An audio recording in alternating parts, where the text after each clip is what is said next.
முருங்கீரை வாங்கி 3 நாள் ஆச்சு. இன்றைக்காவது கரெக்டாக காய வச்சு பொடி பண்ணி வைக்கலாம் அப்படின்னு சொல்லிட்டு வச்சுருந்தேன்.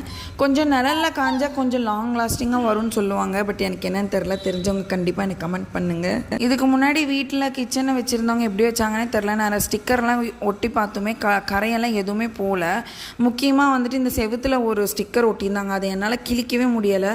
வேலைக்கு இங்கே ஆள் கூப்பிட்டா ஒரு நாளைக்கு 500 ரூபா கேட்குறாங்க. நம்மளே வேலை செஞ்சால் உடம்பாவது குறையுன்னு பார்த்தா சிசேரியன் மனதுக்கு முதுகுதான் பயங்கரமாக வலிக்குது. மத்தியானம் கொஞ்சம் சமையல் பண்ணலான்னு சொல்லிட்டு புடலங்காய் இருந்தது. புடலங்காய் நல்லா பொரியல் பண்ணிவிட்டு அப்படியே விட்டுட்டேன்.